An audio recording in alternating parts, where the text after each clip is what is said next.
Look at this. Hey guys, how are you?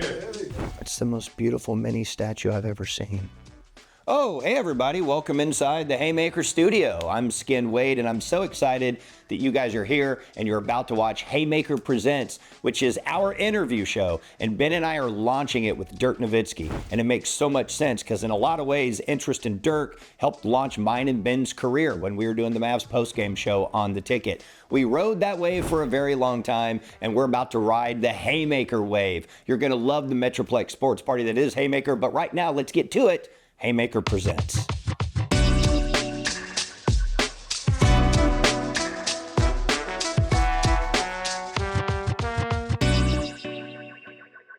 Okay, so this is extraordinary, Ben. We're in the Haymaker studios, and the first person that we have sitting down in these very comfortable chairs that you picked out is the big German Dirk Nowitzki. Unbelievable. How I feel like you guys started so many things, and I'm always the first guy to your podcast and this show. So I'm happy to be back.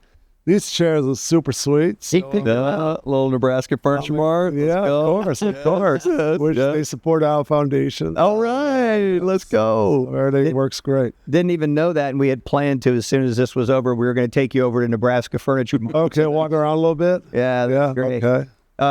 Your life's about to be crazier than it's been for a while. So it means a lot to us that you came out to these studios in Frisco to hang out and do your thing. And so I guess just to kind of get into this, how ready are you for your life to be way different than it's been? Yeah, I think I'm ready for it. I think it's going to be a cool new challenge. It's going to be different. Got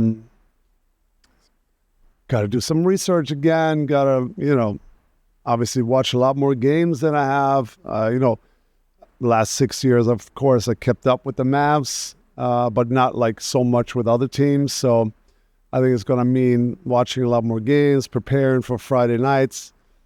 I don't want to sit there and not knowing what's going on or what plays they run or what players they even have. So I want to, obviously, if I do something, I want to do it right. I want to do a good job. And so, it's going to be a little bit of a life changer for me. And just going to LA once a week already and traveling a little bit without the family more. But looking forward to it. I think this was an opportunity we're just too good to pass up on and building something new with a great crew. And so I think I'm ready, but I also think that, Amazon has never had the NBA, and some of these guys that are doing it with me, and Blake and Steve, they've never done any of this either. So I think it's kind of like, learning by doing a little bit, learning from some mistakes. I think our show in January, February will look a lot different than it will in October. So I think there's going to be a huge learning curve there, and what works and what segments don't work, and we're going to obviously scrap some stuff that doesn't work. And so I'm excited. I'm excited to learn and see what works, but excited to analyze the game a little, put the game in a more positive light, more of a positive spin that we've seen in some of those national networks. And so, yeah, I'm getting anxious a little bit, getting excited, but that's obviously a very, very cool feeling, and we'll see how it goes. Yeah, this is awesome for all of us in Dallas-Fort Worth because we're all huge Dirk fans. It's like being a Cowboy fan. You get to get a little Troy Aikman, you get to get a little Romo in the broadcast booth. So I didn't know that this was something you were going to do. This is so awesome for us to get more Dirk. I had wondered if you would ever want to go into a front office or be a president of basketball operations or anything like that. And when I heard you were doing broadcasting, I was like, of course, because he's great. When you're on the Mavs broadcast, you're phenomenal at it. So were you kind of weighing this, being in broadcasting versus other potential roles like running a basketball front office, for instance?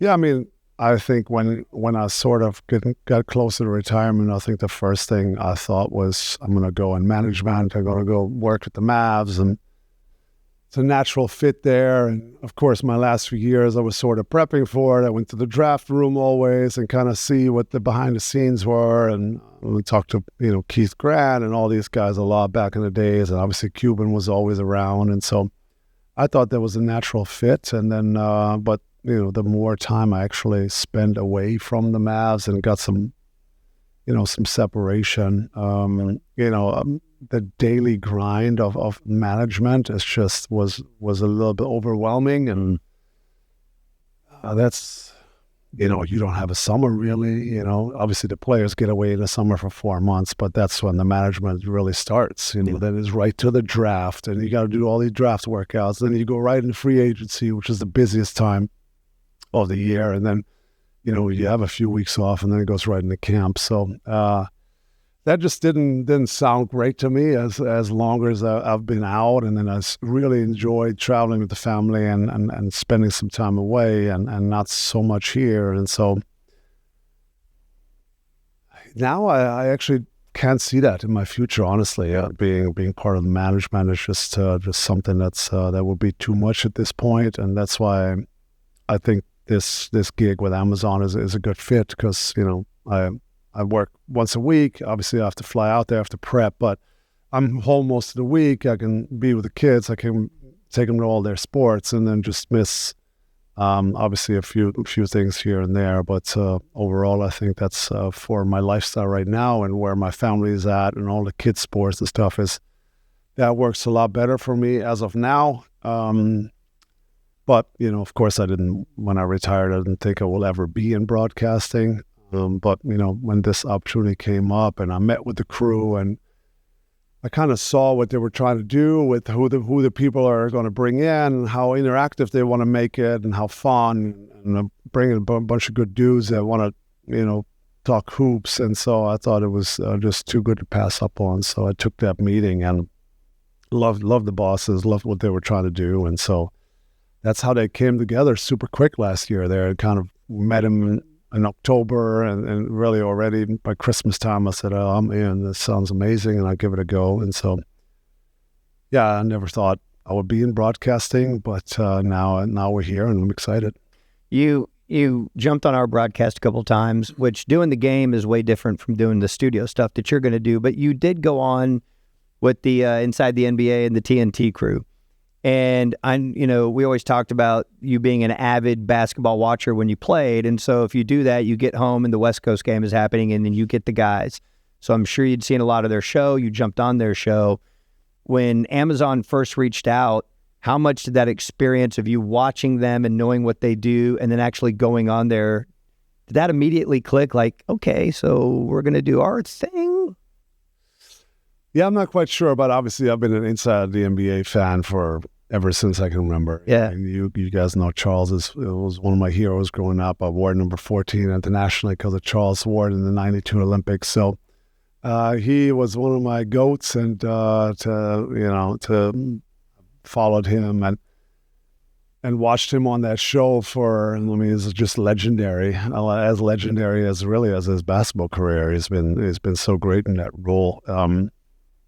I don't think that show can be replicated, though. Mm-hmm. The stuff, there's even Shaq. I mean, they can get away with saying stuff that we can never will. There's just no filter there. And so I want us to have a fun show and joke around a lot. And, of course, analyze when it needs to be or criticize when it needs to be. But I want us to have some fun, have good chemistry. But I don't think you can replicate what these guys are doing. But it was fun to hop on that show. And I was so nervous, I even messed up. I was like, I think it was a Minnesota-Denver game. And I get there, and I'm like, EJ throws me the first question. I'm like, oh, well, they're clearly in Minnesota.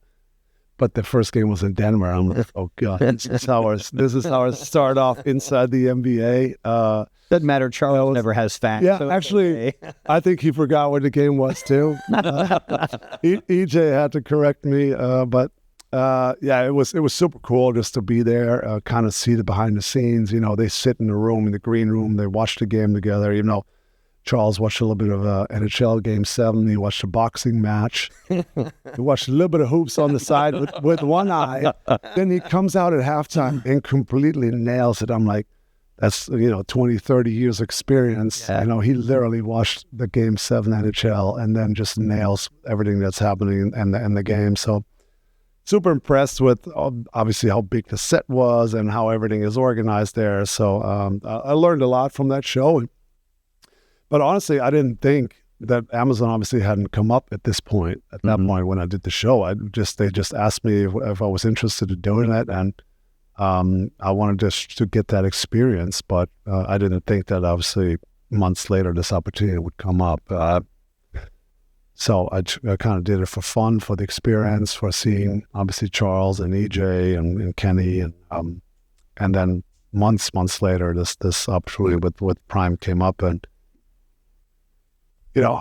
since I had a good time there at TNT, and I thought I'll give it a go. Yeah, I want to talk about your philanthropy, the Dirk Nowitzki Foundation. You guys have done amazing things and continue to. And the Dirk Nowitzki Hero Celebrity Baseball Game is one of the greatest events ever in the history of DFW. And obviously it was awesome with Madonna, but just you guys took it to a whole other level. Now you do the tennis event, and it's such a phenomenal event, and it gets better and better every year. And this year, you guys had a doubles match with you and your son Max against Steve Nash and your son Morris, and it was doubles, and it stole the show. And I think at one moment, and you obviously you and Steve are competitive with one another and just competitive.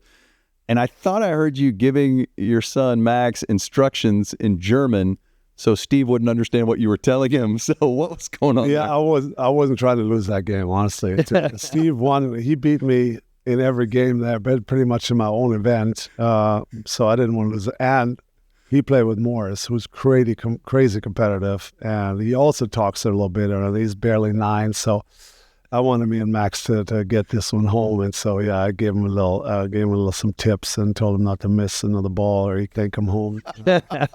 So it was super cool. It was another great event. Obviously, thank you guys for supporting and coming out and always being there. But yeah, so I do miss the baseball every now and then. I think that was a great event, but overall it was just a lot of effort for us and the foundation of a small team. So we decided just to do one fundraiser a year, and we decided to hone in on our tennis event. And this was our 6th or 7th year, and so we've learned a lot from the beginning. We didn't really know what to do at the beginning and how this was going to look, so we kind of just threw something together, and then from year to year, I think we learned, and now it's indoors. We moved venues. We've done a show court, which a lot of guys like a lot better than the 6 courts at the same time. So it's been through, and yeah, it just evolved, and we've done some changes to it over the years. And there's stuff we learn from year to year. Really, there's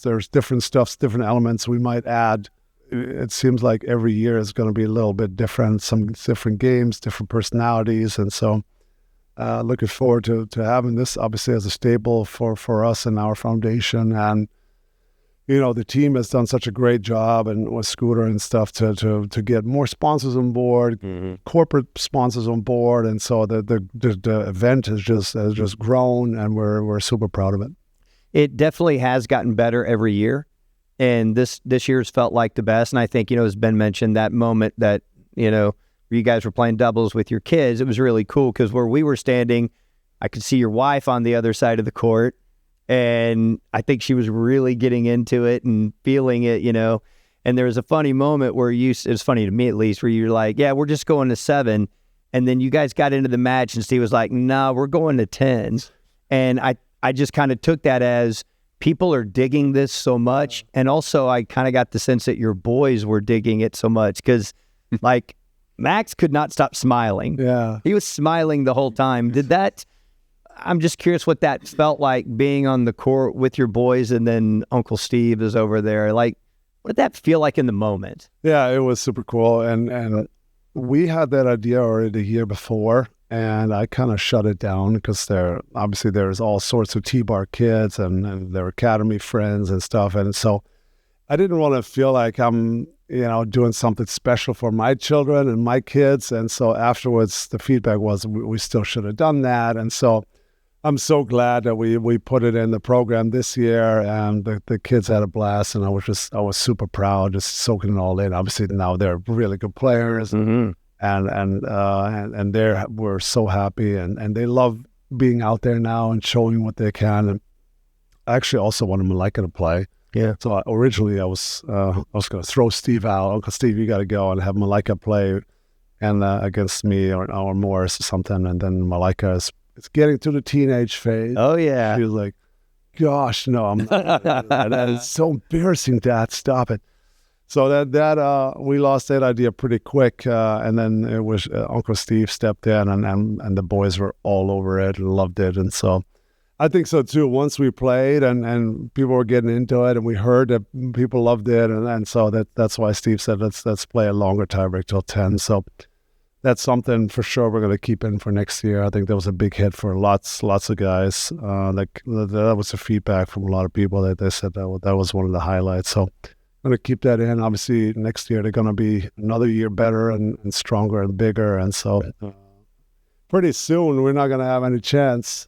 But Yeah. for now, for now we can still beat up on them, but not for long. Yeah. So yeah, that was so special because it felt like everyone there in attendance got to witness kind of a behind the scenes familial situation, which was really, it just felt really special.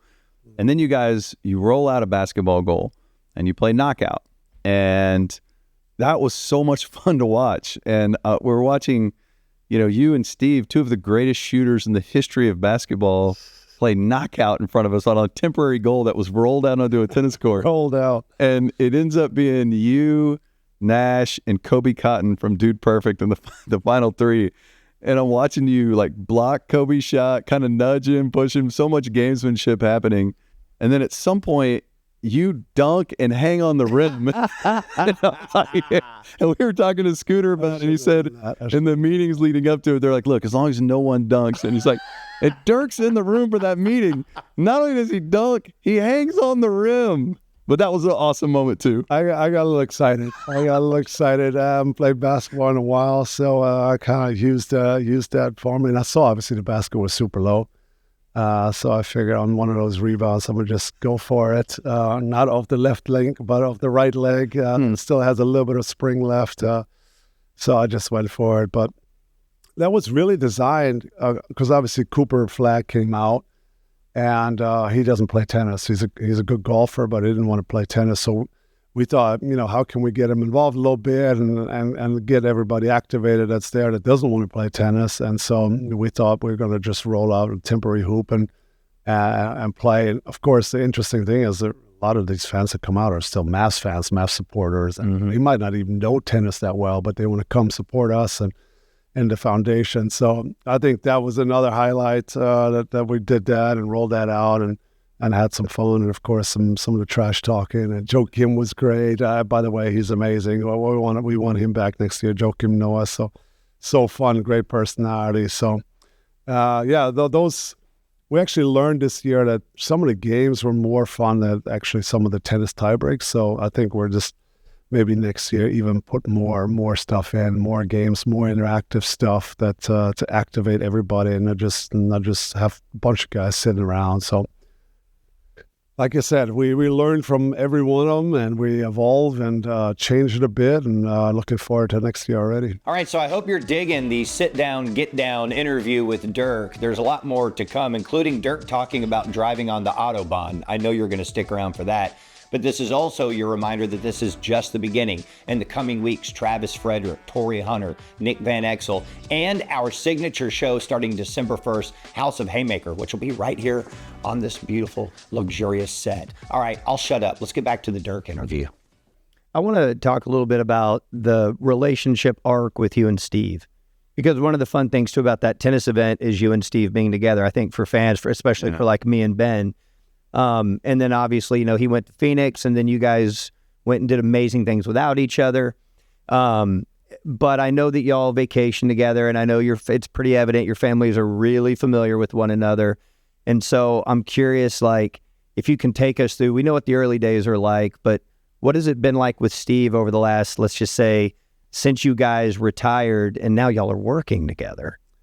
Yeah, so obviously I've had a great relationship with him from the get-go. We both had, European backgrounds. We both loved soccer, and that's what we originally bonded. And then when he left for Phoenix, it was weird. Yeah. It was a little bit weird. We try to compete at the highest level. I think at the beginning, we try to meet up for dinners and stuff, but it wasn't right. It didn't feel good. The next day, I wanted to rip his heart out, obviously. And then, but the day before, we were sitting there at dinner, and it wasn't working. So we actually got separated there a little bit. Obviously, he had kids as soon as he got to Phoenix, and he had the twin girls, and then he had his life, and I had my life in Dallas. So I wouldn't say it got cold or icy, but we didn't talk as much. We didn't meet up as much anymore. And so we got separated a little bit. And then it really, we text occasionally or occasional phone call, but we really got reconnected now again in retirement. You know, we're both now have time, and we love traveling. And so it was during the pandemic. In 2020 was the summer we couldn't go to Europe for the first time because all the borders were shut. And so we're like, oh, well, we're not going to just sit here in Dallas all summer. We still want to explore and have some fun. And so we actually we rented a house in New Mexico.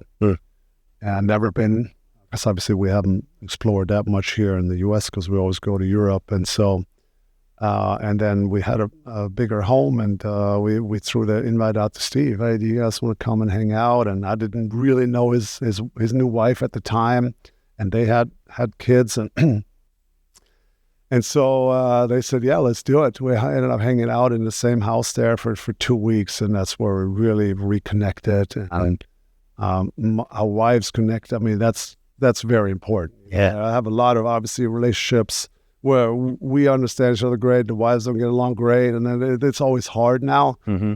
But it's important that the wives get along, and then they bonded, and so it's been super fun relationship ever since now. Again, since the last 5 years now, and we travel in the summer as he comes to all my stuff to support, and we talk all the time. We talk about opportunities and stuff. We talk about investments at times. You know, he's involved in all the soccer stuff, and so it's been super cool to kind of reconnect, and you know, he's super smart, and you can pick his brain about anything, and so I've really loved having him back in my life. That's strongly, and so then this opportunity with Amazon rolls around, and I told him of course about it, because he told me about all his job, and when he went to Brooklyn, he told me, and I before everybody else, and I couldn't believe that he was doing that. Yeah. I never thought he would be a head coach, especially with young kids, and I was just that was a huge shock to me. So I let him know about this opportunity before I said yes, and I kind of wanted his advice and his feedback, and talked about it, and he was great, and he was actually, and then he was like, oh, you know, I'll be interested, and so I actually planted that seed with Amazon and said, hey, if you guys are looking for more guys, I think Steve loves the game, has a unique perspective as a coach and a Hall of Fame player, and has coached at the highest level as well, and so yeah, that's how he actually, I think, got an interview, and they loved what he was obviously saying, and his insights. And so now fast forward, I can't believe we're doing this together, you know, him being there for me when I first got in the league, and I learned so much from him, and to now getting to do another adventure together, and something that we haven't done.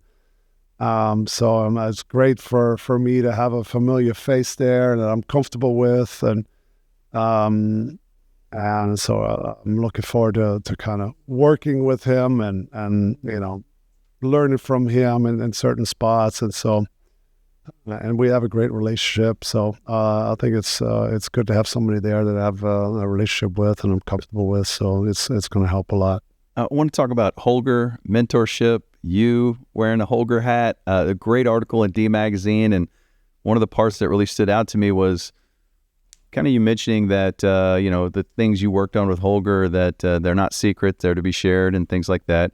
I've always been told this about you, that you're not someone who's just going to come force your opinion on a player, but if a player comes to you, your door's going to be wide open. And so, I mean, if you were to open it up to the world and say, hey, yeah, I'm willing to mentor, I mean, there'd be a huge line of people, obviously the best players in the world, waiting to come work with you. So I want to know more about how you see this unfolding and what your interest is in terms of working with players and helping other players. So Holger never wanted anything from me, but at the end, when things were kind of winding down, he did say to me he would love if I continue what he started with me, if I continue that later on in my life, and didn't really know at the time how important that is for him. And so I don't think I took it that seriously when he said that. This was years ago.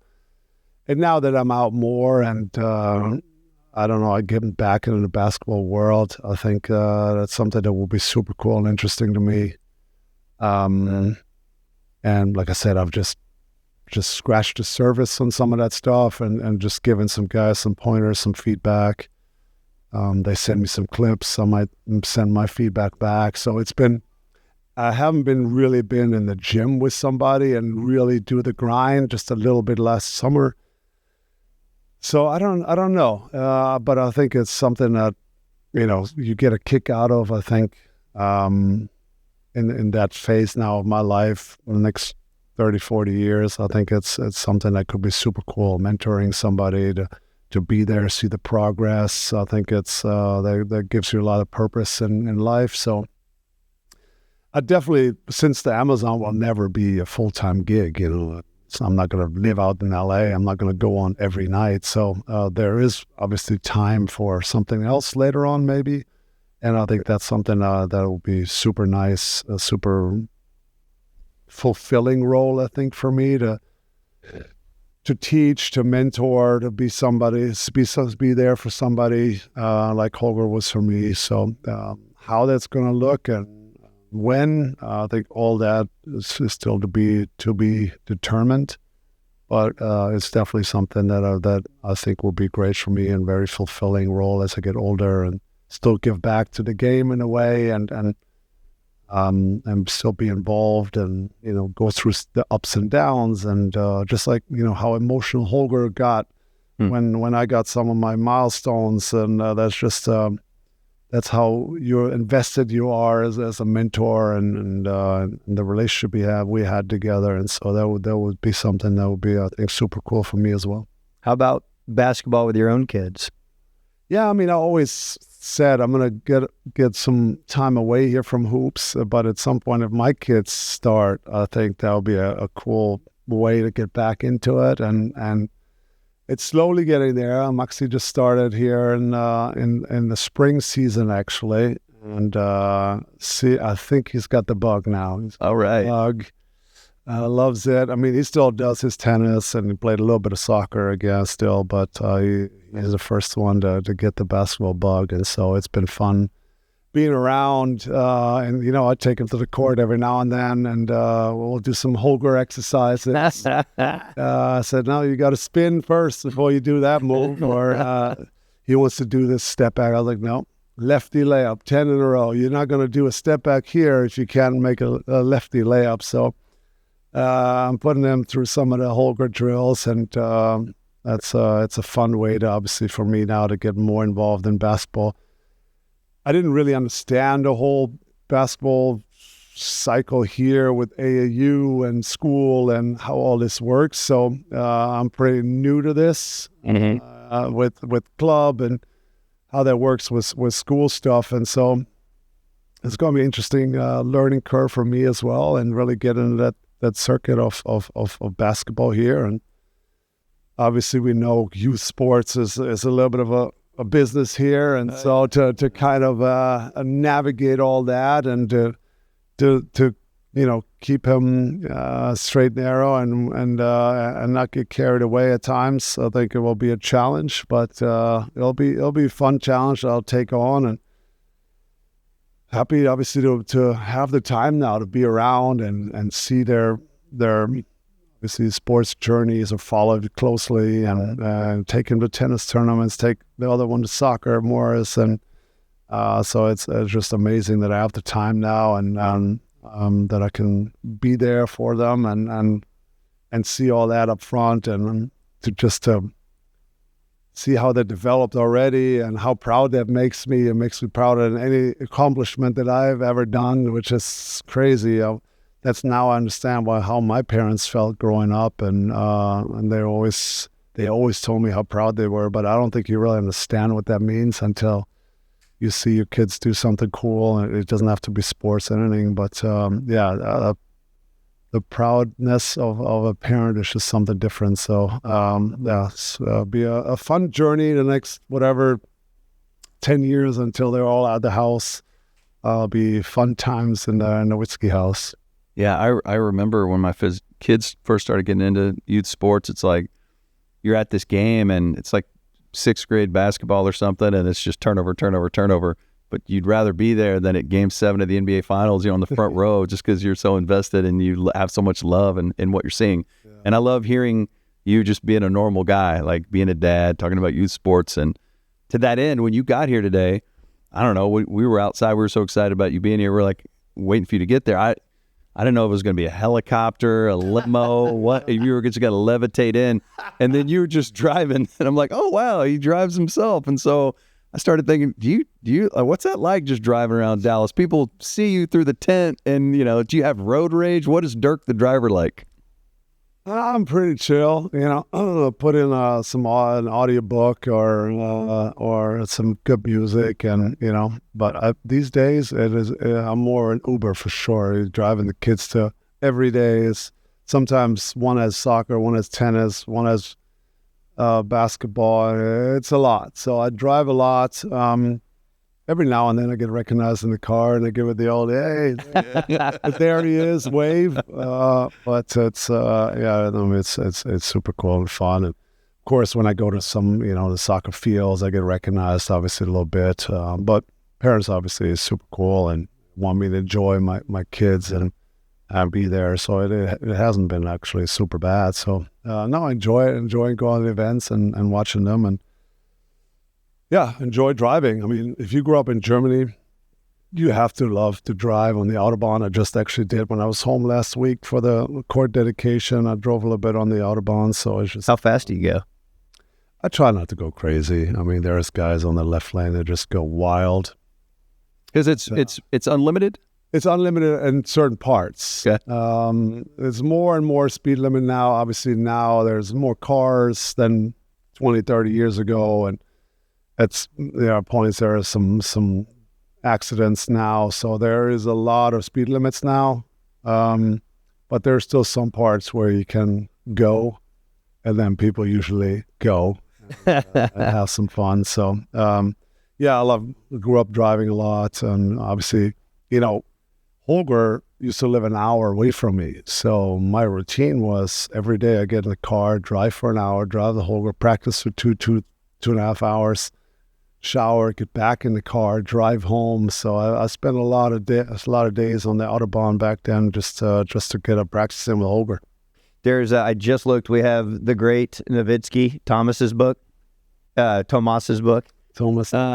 And there's passages in that book about you and your teenage years, and y'all are driving and going to different places.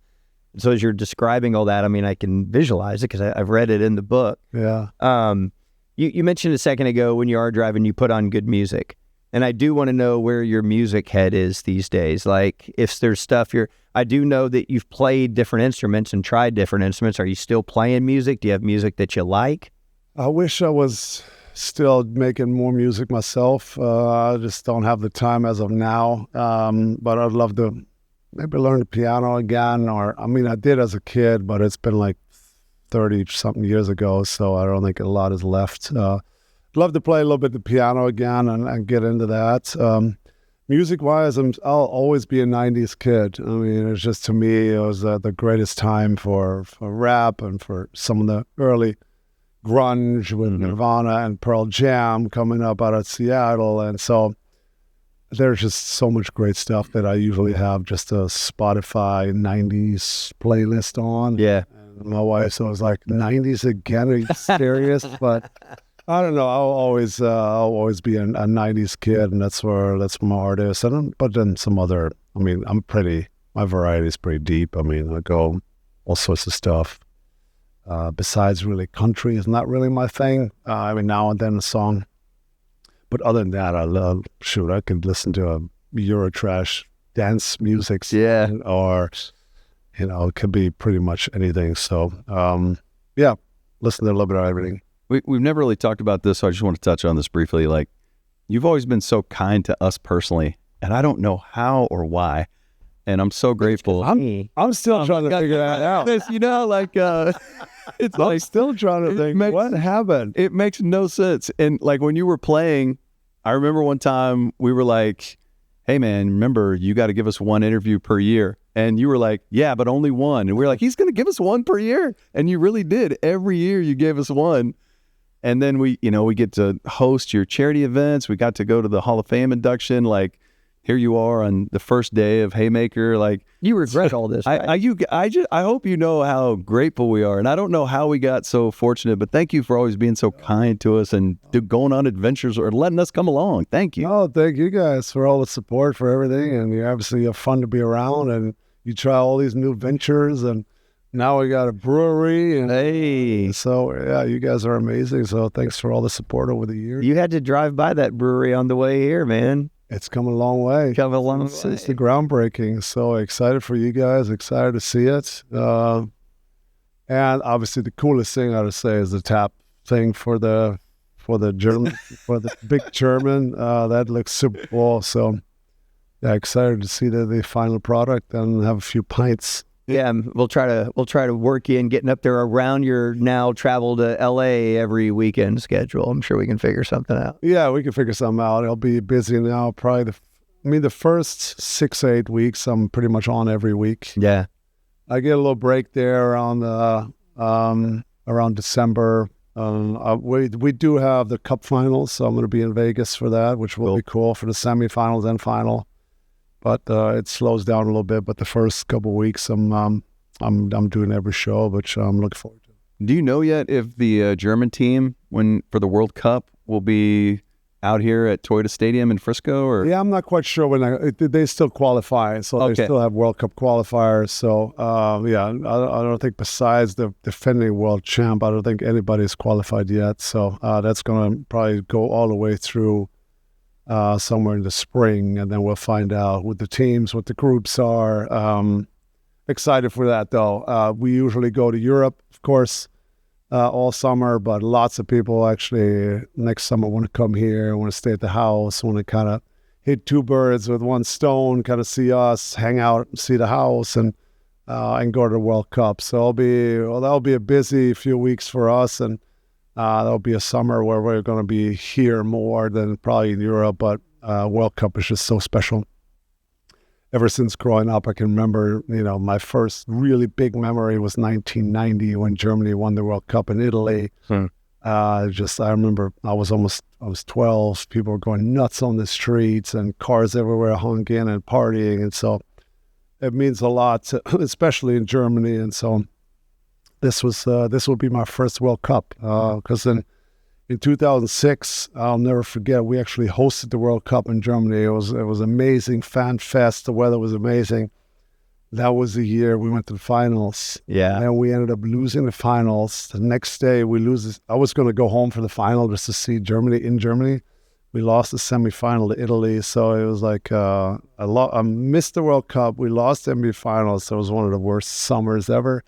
So I'm looking forward to actually going to some games. Obviously, Dallas has like 9 games, I think, with the quarterfinal, with the semifinal. So should be an amazing fan fest, and we're ready to host the entire world here, and I'm looking forward to it. Was 2006 the summer where you and Holger disappeared to Australia or somewhere? Is that That was 2007. okay? After we lost the first round. Sorry to bring up this 13-month period that wasn't as Yeah, great that as was the later a stuff. tough one. But, so we lost in the first round in 2007, but I had planned that we're going all the way till June. Yeah. So it opened up these. And you won the MVP then. Yeah. So actually, I was going to leave right away. I said, I'm out of here as soon as we lost. And then the NBA called, said, there might be a chance you get can you stick around for a week? You can't announce. And so I ended up staying for a week, and then they told me I got it. So I did this press conference, which at the time, they would hand it to you during the game. Right. Of course, we didn't have a game. So Right. it was a lame press conference in just in a room at AAC, and I was just everything about this press conference was just sad. I don't know if you guys were around. I wasn't there, but I remember, Everything just about that press conference was so sad. I didn't want to be there, and that was a tough time. But hey, then I flew home basically right after that, and I said, Holger, I have a good 4-week block. I want to get out of here. I don't want to sit here, and I want to start practicing. Yeah, it's way too soon. And we ended up going to Australia for like a few weeks, and it was one of the best things we've ever done. Get away, learn, see the world, and then I started practice again and got ready for the '07 European Championships in Spain. So it was a good summer. So we can't let you go without talking a little bit of Mavs. Obviously, just winning the lottery and getting Cooper Flag just changes everything, the vibes, everything. Obviously, the trade broke a lot of hearts, then somehow getting Cooper Flag, and now there's optimism and excitement again, but the West is just stacked. So are they good enough are the Mavs good enough to win it all, even though the West is so stacked? Well, yeah, I mean, I say it all the time now. It depends on their health, I think Kyrie needs to be fully healthy, which I think he's looking good already. But, with AD, he's got a lot of stuff going with his retina and all sorts of stuff. And but if he's healthy, he's one of the top players in the league. Then Cooper coming in barely 18, 19. I mean, how is he going to fare? And can he withstand the load? And Lively has been in and out over the last few years. But I still like the team. I like the team, how it came together, how they built the team. Lots of front court is loaded. At the guards, maybe without Kyrie, there's a little bit of void there. I think they can make up for it a little bit by committee at the beginning. And Jay Kidd talked about it a little bit about, having the offense initiated by anyone. He wants AD to play a little bit of high post and even initiate some offense, put the guys in early entries, maybe catch the ball, then both sides play splits, or one guy come on the corner for a handoff, AD roll in, replace. So have Cooper handle the ball some, have him come out the corner, use his height, pass over guys, or get in the lane and finish. So getting some of the guys on the move, I think that's what they're working on now, and not have a traditional point guard who pounds the ball, puts them in position. It's more of a free-flowing thing at the beginning until Kyrie comes back, and that could work. And so, but if Kyrie comes back 100% and it's a healthy year, I think they're as stacked as anyone, and should be a fun season for the Mavs. I can't say we anymore now on. You just can't do it on Amazon. Yeah, no. Okay, you can do it here, but I don't want to get used to saying we still. So I got to work on that, and I think the Mavs are tough. They're deep.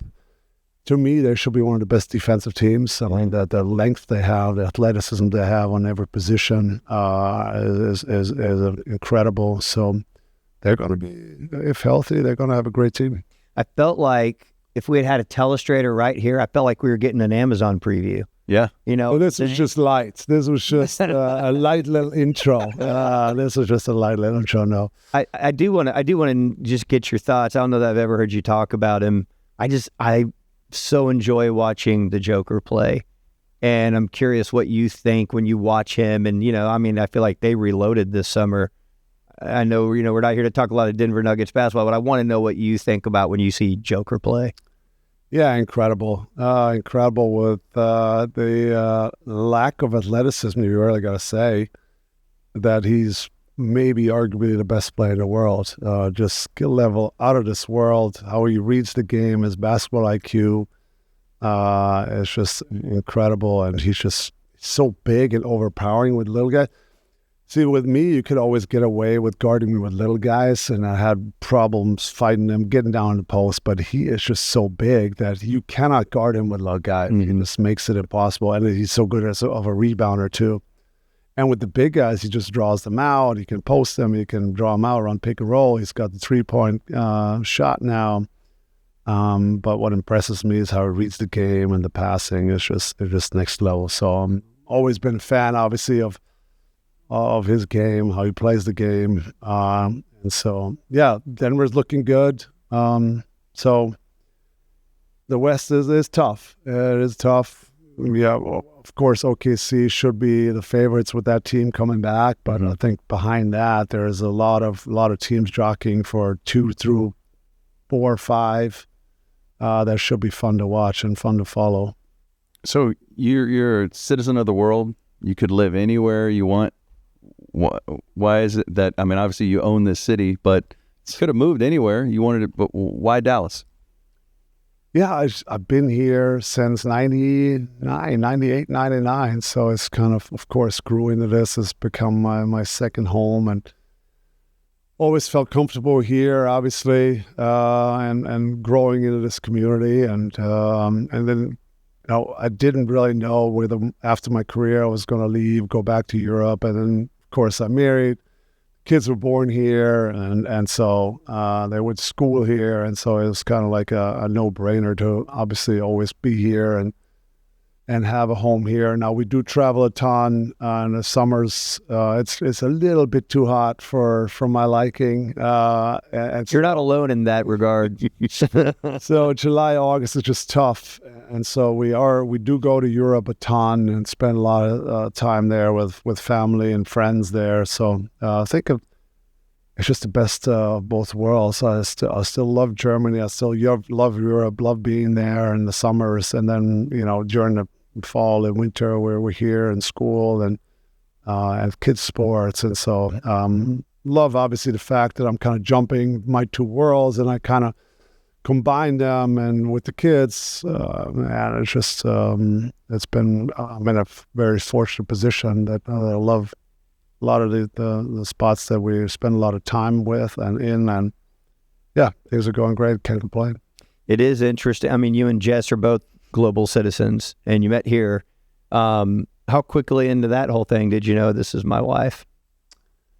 I mean, when we met, things moved pretty quickly. I mean, we got engaged, I think a year and a half after knowing each other, and then got married the next summer, then had a kid, Malika, the following summer. So, I mean, we were both ready for moving on and have a family. I was, when I got married, I was 34, I think. So it was already advanced age. And so I was ready for family, for wife and kids. And so, yeah, some people would say that moved really quick, but I just think when it's there and you know it and you want kids, and yeah, things definitely moved quickly. And yeah, she's incredible, and I'm so happy that obviously she's in my life. She's super smart, and she's a go-getter, but she also I don't know. I'm a guy more of a little bit of a follower, and she's great at decision making, which I hate. So she makes a lot of the decisions for family and us, and just we have a great obviously chemistry in that regard, and yeah, things are going great. So I was going to ask you, in what ways are you similar, and what ways are you different? You just kind of lined out the ways that y'all are different. How are y'all more similar? Well, we love sports, yeah. love family, love traveling. So we have obviously a lot of stuff in common. Her brothers are professional soccer players, so she has the sports background. She wants that for our kids. The travel is what we bond around now. We really enjoy it, and yeah, we have the same family values with our aligning with our children. And then we are different in certain regards. I have my basketball. She has her art stuff where, she's really dove back into the art scene, and she's an art advisor, and she travels for art. She goes to all these art fairs, and that's sort of her thing. So basketball now with Amazon is my thing. And so it's kind of good also in a relationship that we have your different hobbies and different lives and that matter. So, everything has been going smooth, and thanks for asking. Well, there we have it. There's your one interview for the next 365 days. Now, you owe us another one next year. You owe us. Makers it is again. Okay. Can't wait. Thank you for taking the time. Thank you for coming out here. Thank you for everything over all these years. For everything. Thank you. Chub. All right, everyone, that's a wrap. Now, if you've made it this far, I'm proud of you for tolerating Ben for the entirety of that interview. But listen, we're going to reward you for sticking around this long. Coming up with Haymaker, special ticket giveaways, 4 games with big stars. There's really cool things coming, but you got to follow, you got to subscribe, you got to be in it to win it. It's like a lotto. You got to be in it to win it. So, coming up, more episodes of Haymaker Presents, Travis Frederick, Torrey Hunter, Nick Van Exel, some other stars coming. And then, of course, December 1st, launching our show, House of Haymaker, a daily show. You are going to love it. Me, Ben, KT, Jared Sandler, Jeff Kavanaugh, Slightly Biased, and so many more. So get on board and have a chance to win some special tickets to events and soak it all in. The Metroplex Sports Party. That is Haymaker.